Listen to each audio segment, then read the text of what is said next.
Welcome to the channel of Education World. Welcome to your class of Business Studies. This is काजल महाजन और हम आज जो topic study करने वाले हैं that is partnership. Partnership topic हम लोग स्टडी करेंगे। पिछले लेक्चर में हमने सोल प्रोप्राइटरशिप स्टडी किया था, उसके बाद हमने हिंदू अनडिवाइडेड फैमिली स्टडी किया और हम लोग फॉर्म्स ऑफ बिजनेस ऑर्गेनाइजेशन एक एक करके कंप्लीट करने वाले हैं।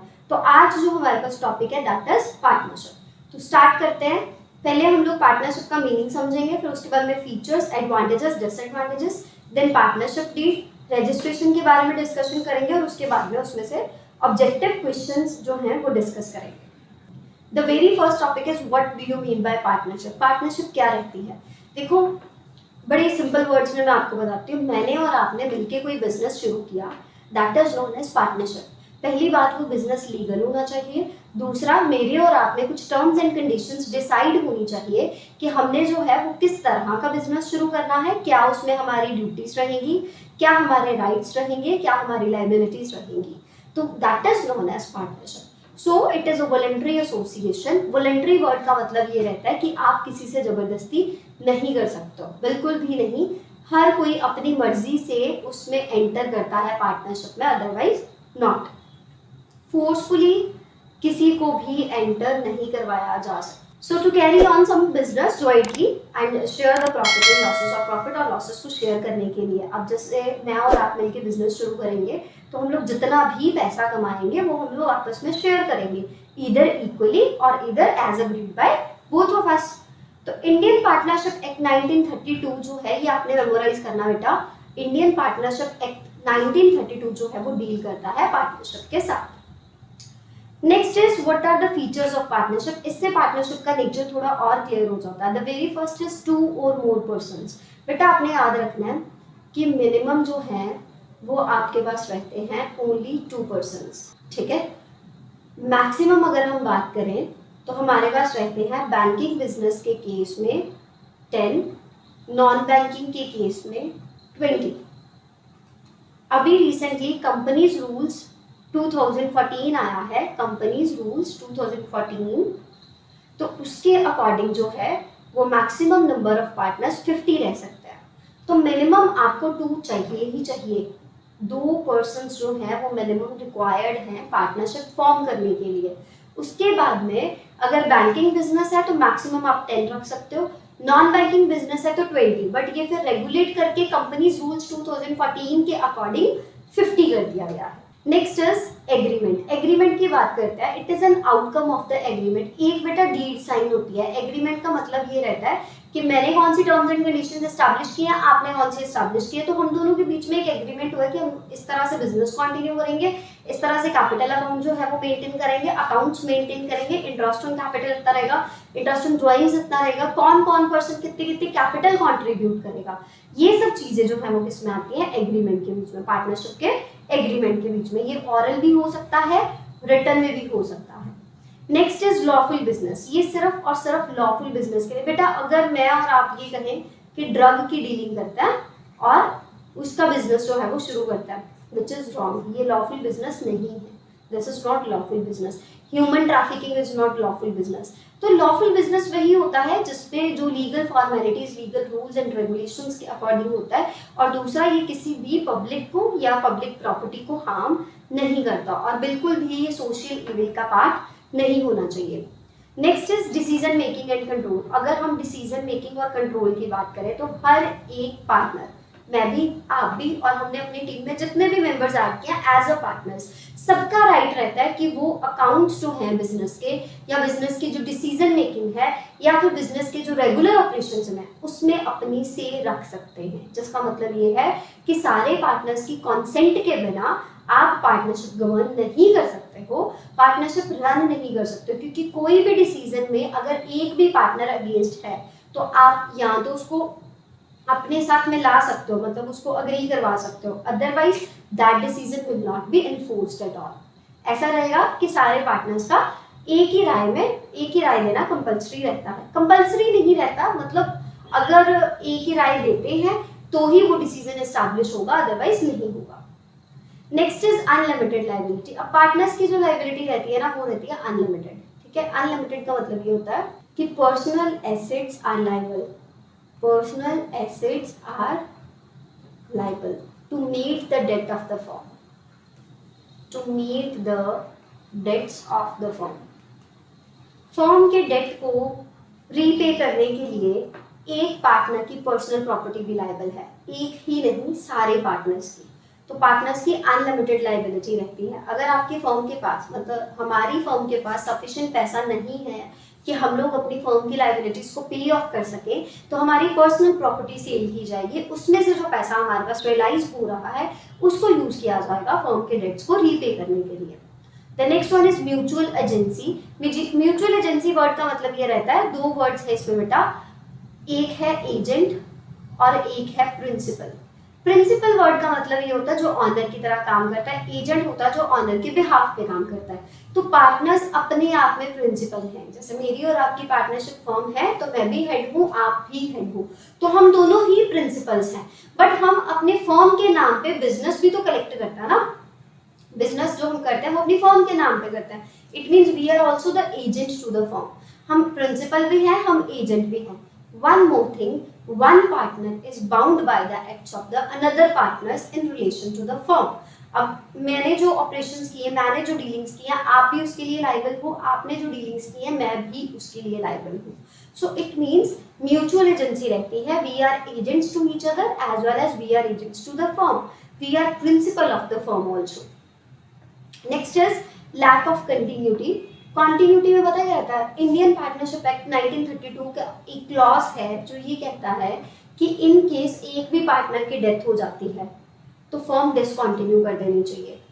बट अगर आपने पार्टनरशिप डीड में एंटर किया हुआ है तो फर्म की जो एग्जिस्टेंस है वो बिल्कुल भी डेथ, ल्यूनेसी, इनसॉल्वेंसी से इफेक्ट होती है, बट बहुत ज्यादा नहीं। आप चाहो तो कंटिन्यू कर सकते हो, आप चाहो तो कंटिन्यू नहीं कर सकते। But most of the scenarios में ऐसा रहता है कि हम एक्स्ट्रा पार्टनर तो एडमिट ही नहीं करते हैं, जो हमें चाहिए ही नहीं पार्टनर, हम उसको एडमिट नहीं करते। हर एक पार्टनर का बहुत एक इंपॉर्टेंट स्टेक रहता है पार्टनरशिप फर्म में।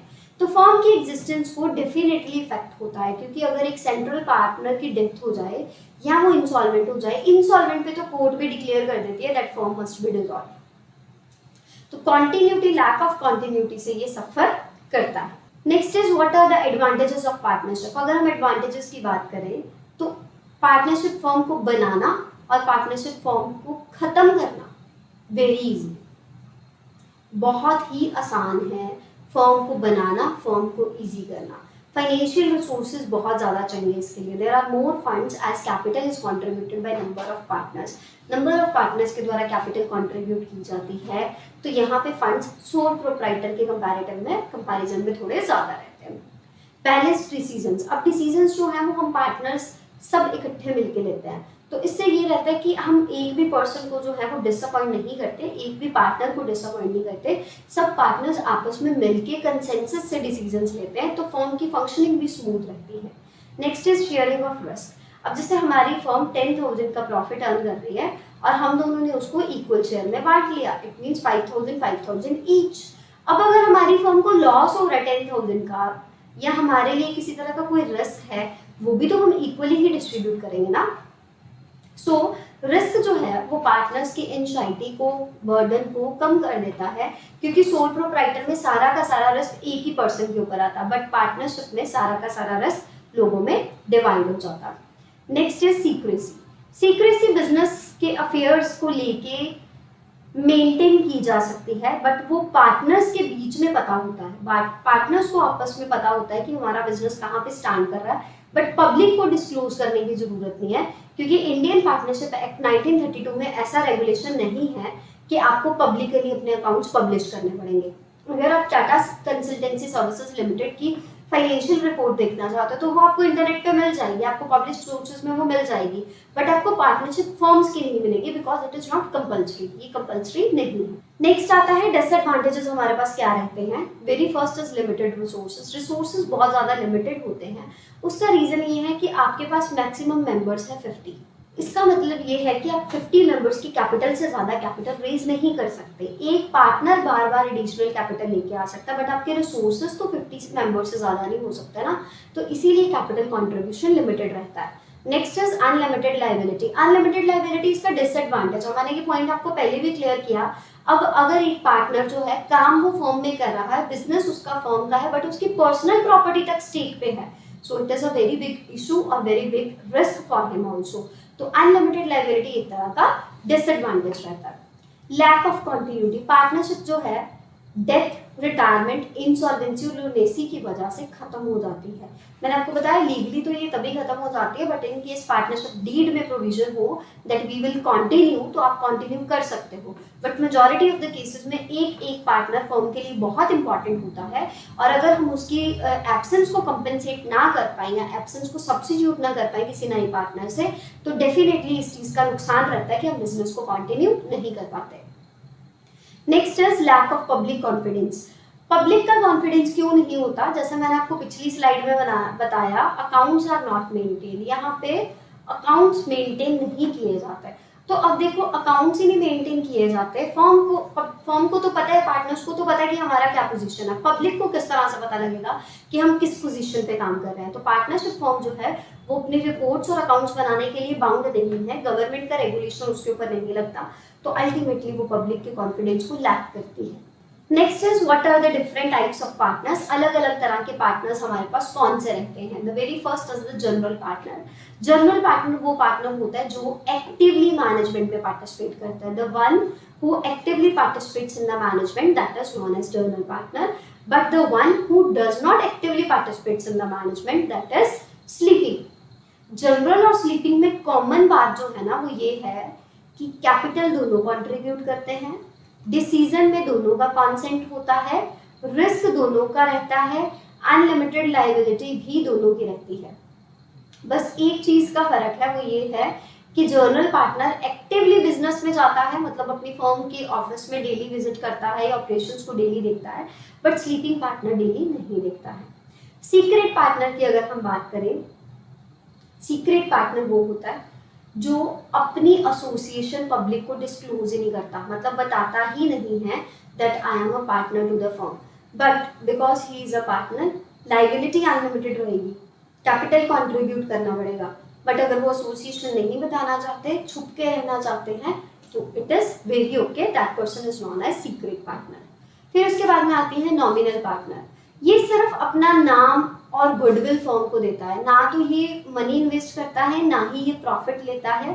लायबिलिटी इसकी भी अनलिमिटेड रहती है because he is the partner, क्योंकि अगर इसने अपना नेम जो है वो एंडोर्स किया है फर्म के फेवर में, तो फर्म इसकी गुडविल का एडवांटेज लेगी, मार्केट में अपना अपीयरेंस देने के लिए फर्म इसकी गुडविल का एडवांटेज लेगी। फॉर एग्जाम्पल, सेलिब्रिटीज का नाम जो है, ये सेलिब्रिटीज की एड्स जो है वो ज्यादातर करवाई जाती हैं कंपनीज के द्वारा। द रीजन बिहाइंड दैट कि सेलिब्रिटीज की जितनी भी फॉलोइंग है वो हमारे ब्रांड को भी फॉलो करे, ऐसा रहता ना। तो नॉमिनल पार्टनर भी वही पर्सन होता है जिसके पास नाम और गुडविल है। Next is partner by estoppel and partner by holding out. Partner by estoppel का मतलब ये होता है जो अपने शब्दों से, अपने कंडक्ट से आउटसाइड वर्ल्ड को एक इंप्रेशन देता है that he is a partner of the firm, where is actually he is not. Actually वो नहीं होता। पार्टनर बाय एस्टोपल और पार्टनर बाय होल्डिंग आउट में फर्क क्या रहता है, उससे आपको ना ये दोनों कॉन्सेप्ट जो है वो इजीली अंडरस्टैंड हो जाएंगे। देखो, एक्चुअली आप फर्म के पार्टनर नहीं हो, बट आपने अपने डीलिंग करने के तरीके से, मतलब आप वे ऑफ डीलिंग से आपने किसी को शो किया that I am a partner to the firm, और उस थर्ड पार्टी ने मान भी लिया कि यस ये पर्सन जो है वो फर्म का पार्टनर है। तो अगर वो मान रहा है तो लायबिलिटी तो आपकी अनलिमिटेड रहेगी, बट एक्चुअली में आप पार्टनर नहीं हो। That is partner by holding out, that is partner by holding out. ये सिर्फ टेंशन होता है कि दैट पर्सन इज पार्टनर। कभी कभी बात करने का तरीका ही ऐसा होता है, हम लोग प्रेजेंटेशन इस तरह से देते हैं अपने बिजनेस ऑपरेशंस की कि ऐसा लगता है कि that person is known as partner. तो अगर थर्ड पार्टी को ये अंडरस्टैंड होता और आपके कंटेंट से, आपके इंप्रेशन से भी ऐसा ही आप कम्युनिकेट करना चाह रहे हो, तो you are the partner by estoppel. फिर अगर हम बात करें पार्टनर बाय होल्डिंग आउट की, तो पार्टनर बाय होल्डिंग आउट में मतलब ये होता है जो हम गलती से डिक्लेयर कर देते हैं कि एक्चुअली ये पार्टनर है, बट वो पार्टनर नहीं होता। ठीक है, जैसे मैंने डिक्लेयर किया, मैं किसी से बात कर रही हूँ, मैंने किसी से डिक्लेयर किया that this person is our partner. ठीक है, एक्चुअल में वो पार्टनर नहीं है, बट उसने उस फैक्ट को डिनाई ही नहीं किया, that is partner by holding out, that is partner by holding out. अब थर्ड पर्सन की नजर में तो वो भी पार्टनर हो गया, तो लायबिलिटी उसकी भी अनलिमिटेड रहेगी, ठीक है। फिर उसके बाद में बात करते हैं माइनर एज अ पार्टनर। इसके लिए बेटा क्वेश्चन पूछा जाता है, माइनर वो पर्सन होता है जो जिसकी एज जो है वो 18 ईयर से कम है, पहली बात, ठीक है। दूसरा, वो फर्म में एंटर होने के लायक नहीं होता, एलिजिबल नहीं होता। तीसरा, अगर सारे पार्टनर्स चाहें तो उसको एग्रीमेंट में एंटर करवा के, मतलब अग्री करके सारे पार्टनर्स जो हैं वो माइनर को एंटर करवा सकते हैं। फोर्थ पॉइंट, वो सिर्फ और सिर्फ प्रॉफिट्स के लिए एंटर होगा, जिसका सीधा सीधा मतलब ये है कि लॉसेस के लिए शेयरिंग जो है वो माइनर की नहीं रहेगी। तो अगर लॉसेस के लिए शेयरिंग नहीं रहेगी तो फिर वो एक्टिवली पार्टिसिपेट भी नहीं कर सकता, ना आप उससे कैपिटल मांगोगे एक्स्ट्रा ना कुछ, और जितनी कैपिटल उसके नाम पे ऑलरेडी कॉन्ट्रीब्यूटेड है वो सिर्फ उतनी ही लायबिलिटी के लिए बाउंड है, उससे ज्यादा नहीं, उससे कम भी नहीं। सो मेजर पॉइंट्स जो आपने minor as a partner topic को लेके स्टडी करने हैं, दैट इज, पहली बात, माइनर वो पर्सन है जो 18 इयर्स ऑफ एज क्रॉस नहीं कर रही है, जिसमें प्रॉफिट्स के लिए उसको शेयर मिलेगा, लॉसेस का शेयर नहीं मिलेगा, रिस्क उसके लिए नहीं होगा, लायबिलिटी सिर्फ उतनी होगी जितनी उसकी कैपिटल है। पार्ट वो नहीं बन सकता, मैनेजमेंट का एक्टिव मेंबर नहीं बन सकता, बट अगर आपने उसको फर्म में एंटर करवाना है तो आपको सारे पार्टनर्स की कॉन्सेंट चाहिए। So this is all about minor as a partner. Next is classification of partnership. Partnership कितनी तरह की होती है, हम लोग दो तरीके से इसको डिवाइड करते हैं, on the basis of the duration, on the basis of the liability. अगर हम ड्यूरेशन के बेसिस पे करें तो एक रहता है पार्टनरशिप एट विल, दूसरा रहता है पर्टिकुलर पार्टनरशिप। तो पार्टनरशिप एट विल का मतलब ये होता है, मैंने और आपने असाइन डिसाइड किया कि जितनी देर हमारे रिलेशनशिप्स जो हैं, वर्किंग रिलेशनशिप्स, वो साउंड रहते हैं, we will continue the partnership. तो ऐसी पार्टनरशिप जो है वो अनलिमिटेड टाइम पीरियड के लिए होती है, सिर्फ उसी टाइम पे खत्म की जाती है जिस टाइम पे हम लोग चाहते हैं, ठीक है।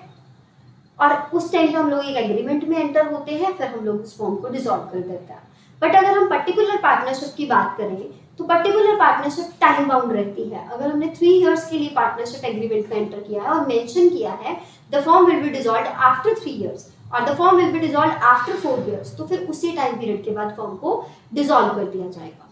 अगर हम on the basis of liability की बात करें तो हमारे पास जनरल पार्टनरशिप रहती है, लिमिटेड पार्टनरशिप रहती है।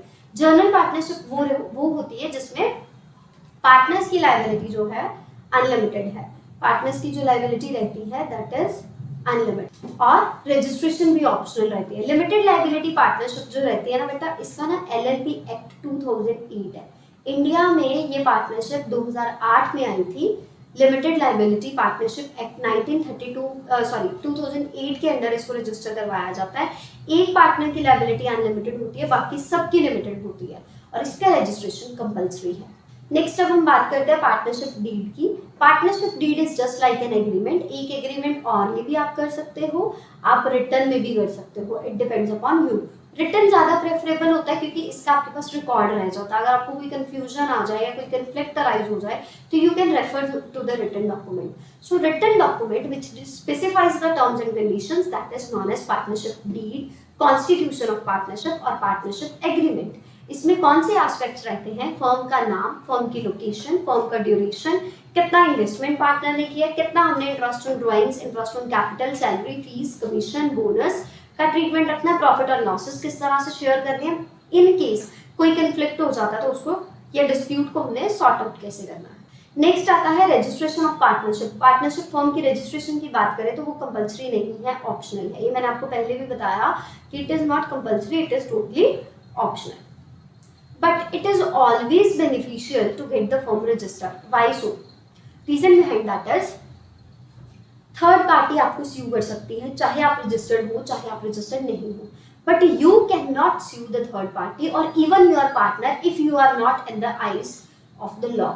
अगर आपका बर्थ जो है वो legally in the eyes of law नहीं हुआ, जिसका मतलब है रजिस्ट्रेशन नहीं हुई, तो आप कानून की नजर में एग्जिस्ट नहीं करते, आप स्यू नहीं कर सकते, आपको स्यू किया जा सकता है। स्यू करने का मतलब होता है केस करना, ठीक है। तो एक फर्म जो अनरजिस्टर्ड है उसका पार्टनर थर्ड पार्टी को स्यू नहीं कर पाएगा, उसका पार्टनर अपने ही दूसरे पार्टनर को स्यू नहीं कर पाएगा, और उसका पार्टनर अपनी फर्म को स्यू नहीं कर पाएगा, और अल्टीमेटली फर्म जो है वो भी पार्टनर को स्यू नहीं कर पाएगी और थर्ड पार्टी को भी नहीं कर पाएगी। तो ये जो डिसएडवांटेज है वो फर्म के पास रहता है अगर वो रजिस्टर्ड ना हो तो। अब हम करते हैं एमसीक्यूज ऑब्जेक्टिव क्वेश्चंस इसमें से ले लेते हैं। कहता है a partner whose association with the firm is unknown to the general public. General public को पता ही नहीं है कि ये फर्म का पार्टनर है, इसका मतलब वो सीक्रेट पार्टनर है। ठीक है, What do you understand by the term unlimited liability? Unlimited liability का क्या मतलब रहता है? Unlimited liability का मतलब ये रहता है कि ऑनर के पर्सनल एसेट्स भी सील कर दिए जाएंगे अगर बिजनेस के एसेट्स सफिशिएंट नहीं है तो फर्स्ट ऑप्शन मैच करता है। सेकंड में उन्होंने लिखा personal assets of the owner can not be sold at all, this is wrong. Personal assets can be sold according to the wish of the creditor, this is also wrong. Creditors का कोई लेना देना नहीं रहता। और personal assets can be sold up to a limited extent, सिर्फ limited extent तक बेचे जा सकता है, तो ये भी गलत है। So right answer is option A. A partner whose association with the firm is unknown to the general public, जिसकी एसोसिएशन जनरल पब्लिक को पता ही नहीं, that is secret partner. Every partner is both an agent and principal. तो बेटा agent और principal मैंने आपको फीचर्स में स्टडी करवाया था, और वो फीचर था म्यूचुअल एजेंसी, कि हर एक पार्टनर एक दूसरे का भी एजेंट है, फर्म का भी agent. To start a partnership business minimum number of partners 2। तो आपने फटाफट ऑप्शन देखना है कि 2 कहाँ पे मेंशन है, तो 2 को मार्क कर देना। तो मैक्सिमम मैंने आपको बताया ना, कंपनीज रूल्स के हिसाब से कंपनीज रूल्स 2014 के अकॉर्डिंग जो है वो 50 कर दिए गए हैं। What type of agreement is used to form a partnership business? Partnership business को बनाने के लिए किस तरह का एग्रीमेंट चाहिए? रिटन, ऑरल या रिटन और ऑरल? रिटन और ऑरल दोनों ही चलेंगे। प्रेफरेंशियल रिटन रहता है बट लीगल दोनों ही है। In partnership, partners' liabilities are unlimited. We know that liability is unlimited, so A is the right answer. Limited तो है ही नहीं है, वो limited liability partnership में रहती है। A partner who is not actually involved in partnership but lends his name for public relation purposes, वो nominal रहता है ना, जिसने सिर्फ अपना नाम और गुडविल की बात करनी है, that is nominal partner. The main disadvantage of general partnership. General partnership में हमारे को क्या नुकसान रहता है कि अनलिमिटेड लायबिलिटी रहती है, पार्टनर्स की डिसएग्रीमेंट हो जाता है, शेयर्ड मैनेजमेंट या डिफिकल्टी ऑफ टर्मिनेशन। सबसे बड़ा डिसएडवांटेज ये रहता है कि लायबिलिटी अनलिमिटेड रहती है। Which of the following statement is not true about a minor partner? Minor partner को लेके कौन सी स्टेटमेंट सही नहीं है? He has to bear the losses also. This is wrong. वो सिर्फ प्रॉफिट का शेयर लेता है। He can inspect the books. He has the option to continue with the firm even after a ये भी ठीक है, ये भी ठीक है, प्रॉफिट्स को शेयर करते हैं, ये भी ठीक है। He has to bear the losses also. This is wrong. Which of the following forms of business organization suffer from lack of business confidence? अब पब्लिक कॉन्फिडेंस जो है वो नहीं रहता जिसमें, और क्यों नहीं रहता? क्योंकि हमने अकाउंट्स पब्लिश नहीं करने होते। तो ये सिर्फ पार्टनरशिप का फीचर है, पार्टनरशिप को इसका नुकसान मिलता है। Partnership deed generally includes firm का नाम, location, nature, all of the above, सब कुछ जो है वो इसमें इन्वॉल्व रहता है।